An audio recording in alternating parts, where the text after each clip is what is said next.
Всем привет! Сегодня 10-й день моего Европутешествия. Решил начать снимать сразу возле стадиона, потому что это уже мой второй матч в Гельзенкирхене. На Италия, Испания я вам уже показывал дорогу и стадион. Сегодня играет Грузия и Португалия.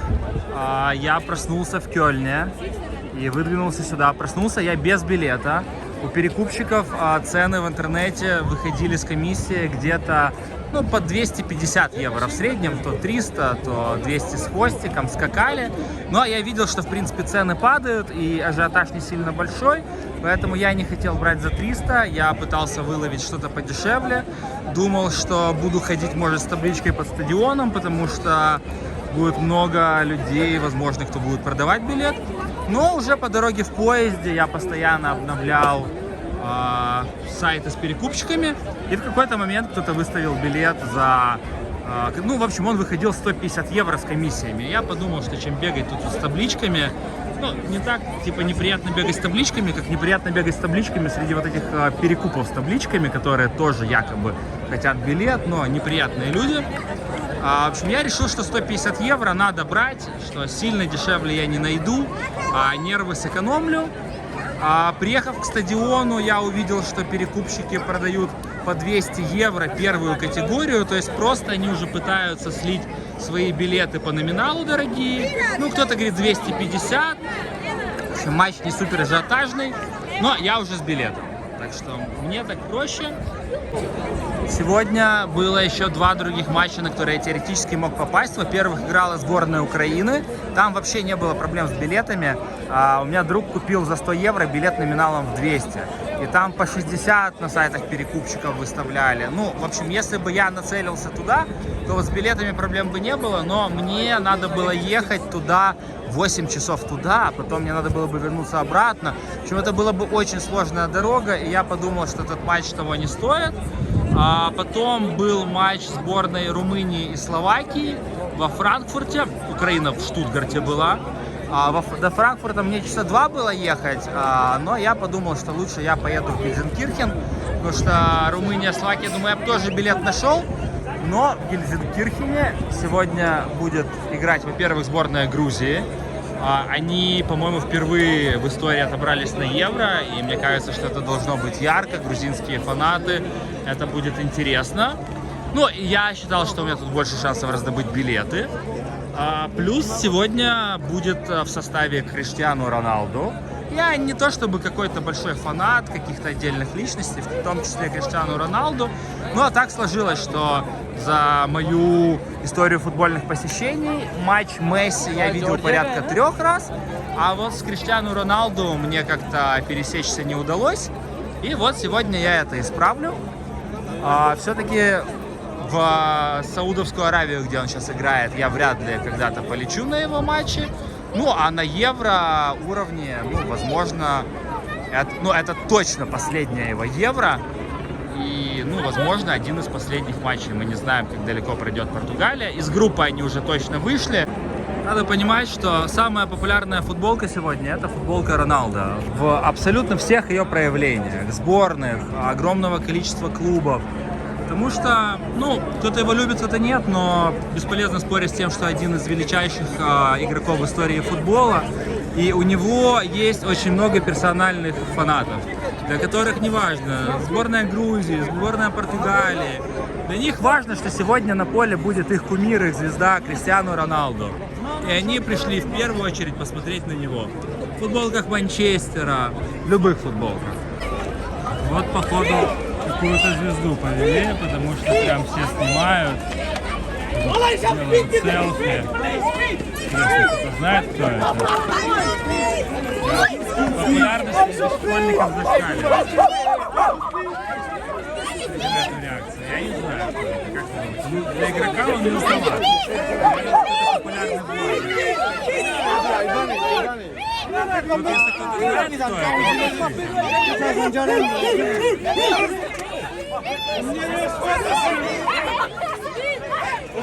это.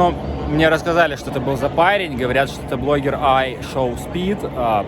Я не могу понять, кто это, но, видимо, это футбольный блогер. У него порядка 19 миллионов подписчиков в Инстаграме. но говорят, что у него еще есть другие соцсети. Похоже, он скорее на Ютубе что-то крутое снимает. В общем, ажиотаж был огромный вокруг него. Я, честно говоря, не понимаю эту страсть вот с кем-то сфотографироваться. Но вот люди были в восторге. Человек с 19 миллионами подписчиков. Но мне пока с моими 135 на ютубе далековато. Но давайте, будем расти. Так что, если нравится, подписываемся. Перекупщики упорно пытаются по 200, по 250 слить свои билеты. Но, наверное, для сборной Грузии это дорого. Вот человек в таком французском беретике с флагом Португалии. Что-то, ну, какого-то сильного движения тут нет. Не знаю, что там на стороне Португалии. Я думаю, пора заходить на стадион.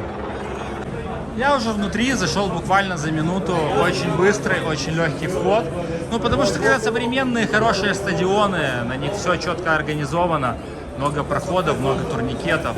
В этом плане Германия приятно радует. Вот они даже не используют часть турникетов, потому что все организовано слишком хорошо. Так, номинал моего билета вообще 60 евро. Это третья категория. Вот где-то тут сверху мне надо подняться. Тебя продали за 150. Но парень сейчас вот упорно за 201 предлагал. То есть на 2 категории выше. Но типа номинал 60, продали 150. Перекупщик таки заработал на мне. Он в 2 раза, получается, заработал. Он продал за 120, еще 30-ка, это была комиссия. Надеюсь, вам интересна вся эта тема с билетами, что мне очень. Я прям до сих пор мониторю цены, до сих пор слушаю, что там перекупщики предлагают. Потому что это полезная информация на будущее в плане того, где покупать, где ждать, где хватать. Но тут я схватил пока что, в принципе, я своим решением доволен. Я быстро схватил и не нервничал, и вот на стадионе. Хотя мне кажется, что шансы были максимальные у стадиона выкупить у кого-то билет евро за 60. Но с другой стороны, не так много билетов за 60. Может, мне бы за 150 его все равно продавали, просто это была бы 2-я категория. Или вообще попался бы человек с 1-й за 200, я, получается, все равно дороже заплатил. В прошлый раз на этом стадионе я вообще сидел в вип-ложе, а сейчас я вам вот показываю места для народа. Это даже не 1-я категория, вот такая вот народная подтрибуночка с очередями. Ну, тоже неплохо. Мне этот стадион в Гельзенкирхене нравится. Как построен, видно, что с умом. Так, захожу вновь на этот стадион. Сторона у меня сегодня скорее португальская. Португальские фанаты, хоть мне кажется, в меньшинстве, потому что, видите, белые — это грузины. Но пока что они достаточно активны. Хотя я, может, лучше их слышу, потому что грузины далеко. Но я, может, перемещусь сюда куда-то.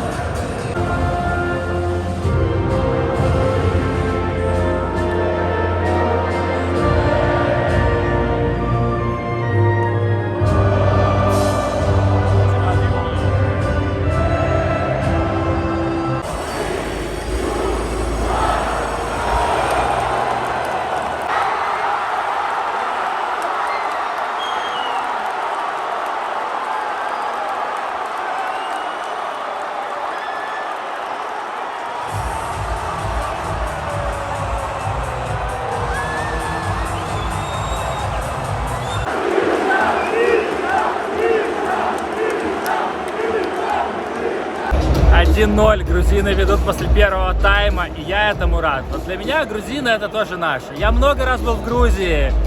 Многие из грузинов говорят по-русски, как и я. Очень приятный народ, очень гордый народ. Игра даже сегодня их очень гордая. Вот они выигрывают 1-0, но они не закрываются, они не тянут время. Они продолжают играть. Особо хочется отметить, что гол забил Квича Кварацхелия, главная звезда Грузии. Игрок, которого я очень много наблюдаю в серии А уже 2-й сезон. Он вколотил этот мяч в сетку своим фирменным проходом по левому флангу, как он часто это делал. В общем, мне нравится. Я надеюсь, что грузины выиграют этот матч. У них есть мотивация. Если они выигрывают сегодня, то они проходят с 3-го места дальше. А грузины первый раз на Евро и сразу пройти в плей-офф. Это просто будет какая-то сказка для Грузии. Знаете, я был на Испания-Албания. Так испанцы, выигрывая у маленькой Албании, они тянули время, они закрывали, они катали мяч по своей половине. Грузины забили 1, и давай дальше атаковать, бегать, не закрываться. В общем, Грузины молодцы, я в восторге. Вот это матч. Криштиану Роналду, да, он великий футболист, этого не отнять. Но, знаете, в шутку его называют нырялду, пеналду, что он постоянно спорит с судьями, просит клянчить даже пенальти. Уже сегодня в первом тайме ему выдали желтую карточку за то, что уже после офсайда его там кто-то дернул за футболку. Он начал спорить, что вот, его дергали за футболку. Получил желтую карточку, по делам. Ну вот так вот, не хочу обидеть фанатов Роналду, но да, он круто играет, да, он пробил великолепный штрафной, да, он великий игрок, но есть вопросики по Роналду. Да, грузины сбили в штрафной, дали доиграть эпизод, дошли до углового в ворота сборной Грузии. И судья побежал смотреть ВАР. Сейчас, может, дадут пенальти сборной Португалии. Это будет великолепно. Я за. Давайте. Нам нужен второй гол Грузии.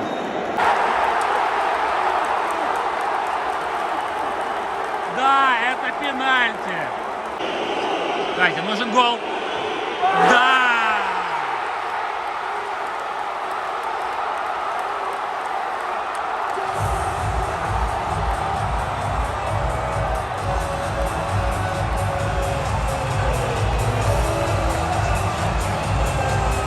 Конечно, хотелось еще увидеть гол Роналду сегодня, послушать, как весь стадион кричит Роналду. Очень много его фанов сегодня. Почти все футболки Португалии в Роналду. Да и не только Португалия, тут сегодня абсолютно все футболки Роналду. Но все, мы заменили, гола не будет.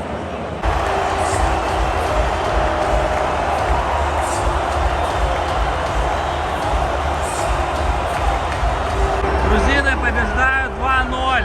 Это сенсация, это восторг. Это, мой, кажется, 8-й матч этого Евро. Я могу сказать, это самый классный матч Евро пока что, на котором я был. Все, атмосфера, сенсация. Мне нравится, когда побеждают маленькие сборные, а особенно сборная Грузии. Но я сегодня за них переживал, как за наших. Я в восторге. Это топ-матч. Посмотрите на эти счастливые лица. Грузины проходят с 3-го места дальше. То есть еще будет шанс увидеть сборную Грузии на Евро.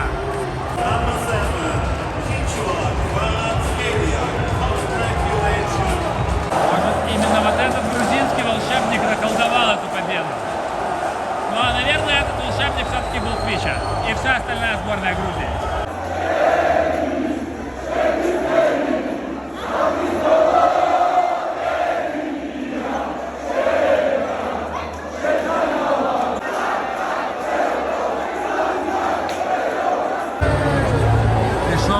Трибуну грузин, тут еще продолжают праздновать, но потому что это исторический матч для сборной Грузии.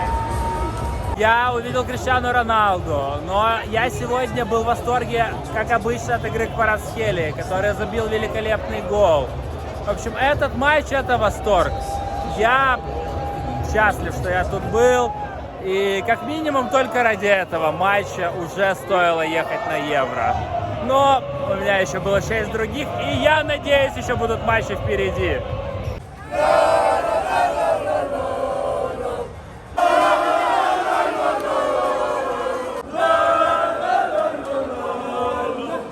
Два разных Роналду, но сейчас бы еще Кварацхелию 7-го сюда в кадр поймать. Я вам расскажу про битву двух семерок. Тяжело снять две семерки, потому что семерки Роналду все открыты. А вот у этих парней тоже на спине семерки, но они все закрыты грузинскими флагами. Я бы сказал, что сегодня была битва двух семерок. Известная семерка Роналду, известная семерка Кварацхелия. Конечно, Роналду вошел в историю как великий игрок мирового уровня, но Кварацхелия тоже вошел в историю как величайший игрок Грузии. Ну и в мире тоже он на высоком уровне. И сегодня эта дуэль, конечно, закончилась в пользу Кварацхелии и сборной Грузии, чему я необычайно рад. И я считаю, что это был очень крутой матч. И, как я уже говорил, для меня это был самый крутой матч Евро, с чем поздравляю сборную Грузии.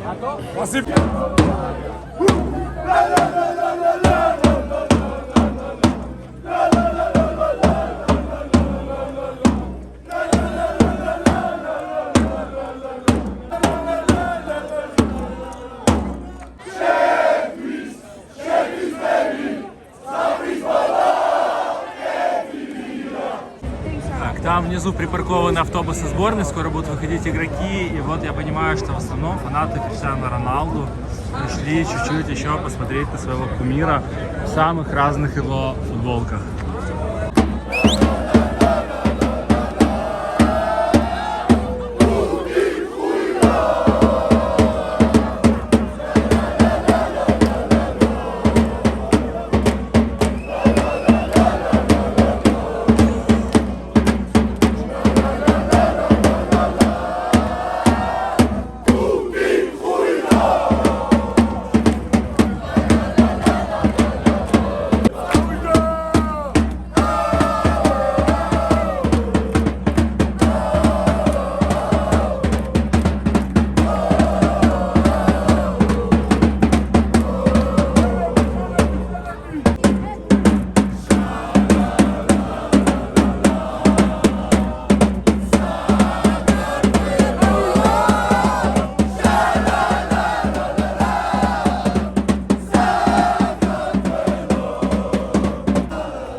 Грузины празднуют, фанаты Роналдо все еще ждут появления кумира. Конечно, мне хотелось с грузинским национальным оркестром ринуться в центр и продолжать слушать, как они празднуют. Но мне очень любопытно, что вот будет с всеми этими людьми, когда появится Криштиану Роналдо. Но не без фанатов Милана. Рафаэль, это главная звезда Милана, но у него перебор желтых карточек, поэтому он сегодня не мог играть. О, сегодня тут явно не единственный, кто с Украины. Так, ну вот эти люди явно ждут не Криштиану Роналду, мне кажется. Мне кажется, эти люди хотят поблагодарить Кричу и остальных игроков сборной Грузии за победу. Даже фанаты Роналду не дождались Роналду. Видимо, надо было двигать в центр с грузинами. Запаковались по трибунке, автобус с португальцами в стадион. Получается, что фанаты Роналду ждали зря, он даже там не вышел помахать им. Грузины все еще ждут, чтобы поблагодарить свою сборную за победу.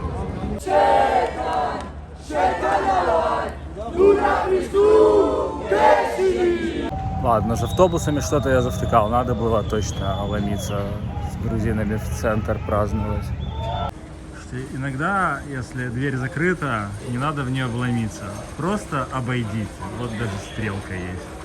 Но некоторые упорно ломятся в закрытые двери. Я покидаю эту прекрасную арену, но это было очень-очень круто. Матч просто топовый, как по мне. Самое крутое пока что было на Евро. Но ухожу с арены, но не значит, что выпуск заканчивается. Я надеюсь еще поймать фанатов сборной Грузии, празднующих в центре. В общем, вырвался таки в центр Гельзенкирхена. Вот это их мэрия. Я думаю, что тут несутся празднования. Сегодня еще сборная Турции вышла в плей-офф со 2-го места. Поэтому я думаю, что сейчас тут просто несется какой-то турецко-грузинский беспредел. Ну, правда, поздновато, честно говоря. Я приехал, задержался на стадионе, надо было сразу сюда нестись. Но посмотрим. Классная зона, но еще не работает. Но все еще фан.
Слушайте, ну вы сами все видели, это было просто невероятно, это реально был лучший мой матч Евро, ну на данный момент, неизвестно, что будет дальше. Не знаю, будет ли сегодня дальше интересно. Дорогу до Кёльна вы все видели. Так что, возможно, этот выпуск я закончу вот тут вот среди жителей этой маленькой, но очень гордой страны, у которой сегодня исторический футбольный триумф. С чем я их, конечно же, поздравляю.